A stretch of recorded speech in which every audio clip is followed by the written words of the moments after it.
Well, hello everyone. My name is Dara Rath and I'm the pastor at Faith Lutheran Church in Port Elgin, Ontario, Canada. Each week I bring you a story that takes about 5 minutes to watch. Some of them are funny, some of them are interesting stories about people. This story today is written by Bob Johnstone in a book called Autumn Musings, and the story is called Travelin' by Thumb. Bobby thumbed a diesel down just before it rained. That was Janis Joplin in the song Me and Bobby McGee. A few years ago, an interesting article in Maclean's magazine reawakened some long-forgotten memories of my reckless youth. Writer Peter Sean Taylor, Thumbs Down, evoked a sense of nostalgia among many now seniors and boomers who came of age in the 1960s, and that would be me. He bemoaned the demise of hitchhiking as a common and a cheap means of getting from point A to point B along North America's highways and byways. My memory was triggered. I dug out and dusted off old diaries to retrace my own adventures on the road. Entries made long ago confirmed that I was once experienced nights of literally walking in darkness. In 1960, when Christmas vacation rolled around at the University in Iowa, I again returned home to Canada. My diary notes that after taking a bus to Indiana, for some undocumented reason, I chose to hitchhike the last 550 miles of highway through 2 states and half of Ontario in frigid, snowy weather. I'm now guessing that my motives were not only to save money, but also to experience some adventure along the way. Recorded details are sparse, given the circumstances, but my notes tell me that I left Iowa at 6 p.m., December 17th, on a Greyhound bus across the Mississippi River through Chicago to South Bend, Indiana, then hit the road in the middle of the night for Michigan, walking backwards and heading north with my frozen thumb and right arm extended in desperate hope. What undoubtedly helped my journey was the fraternity jacket I wore. This signaled to drivers that I was legit, an earnest young man simply trying to get home for the holidays. Any motorist with a child also in college would be more inclined to take pity on me. Bob's diary also notes that, unwilling to drag a suitcase with me, I wore 3 pairs of pants and 2 sweaters. That sartorial decision also served to ward off hypothermia.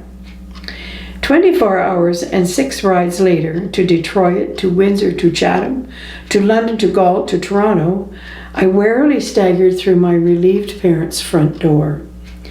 2 weeks later, on January 2nd, 1961, I wisely took the overnight CPR train back to school. Hitchhiking is a learned art, wisdom gained primarily from experience. I discovered very quickly that standing on the edge of an interstate highway is a hopeless adventure. Cars whizzed by at 100 kilometers are not inclined to hit the brakes for a lonely roadside traveler, unless she happens to be the glamorous Hollywood actress Claudette Colbert. In 1935, she and Clark Gable co-starred in It Happened One Night. The film won 4 Academies. Its most famous scene is available on YouTube. Lessons in Hitchhiking, It Happened One Night, Claudette Colbert. Gable and Colbert are forced to try hitchhiking together. Ever the handsome hero, he immediately directs her to rest on a nearby roadside cedar rail and let him flag down the fast-passing cars with a confidently extended thumb.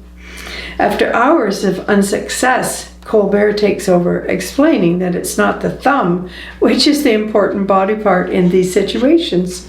She then proceeds to display one shapely leg, and the next car immediately does slam on its brakes. I didn't possess a shapely leg then or now, but I soon discovered that in my traveling by thumb days, female hitchhikers were better equipped to find rides.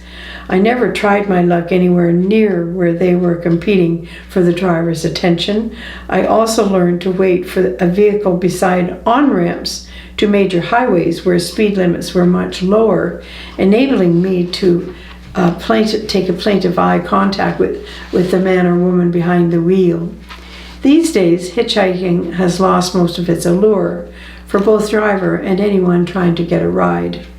An OPP spokesman told me that the practice is illegal on major Ontario highways such as the 400 series. On our roadways, while not against the law, hitchhiking is strongly discouraged. There are obviously safety risks evidenced by the recent tragic disappearances and murders of women along BC's infamous Highway of Tears. A traveler never knows who is stopping to pick them up. Occasionally, I drive past a solitary man with his thumb up on Highway 21 between Southampton and Port Elgin, but I no longer pick up hitchhikers. Admittedly, my caution may be excessive. The vast majority of hikers simply need a ride from A to B and present no danger.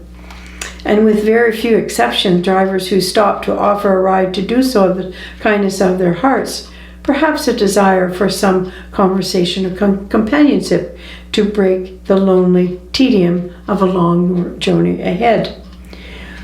When does reasonable caution blur into paranoia? Are the roads now really more dangerous, or are we simply more careful?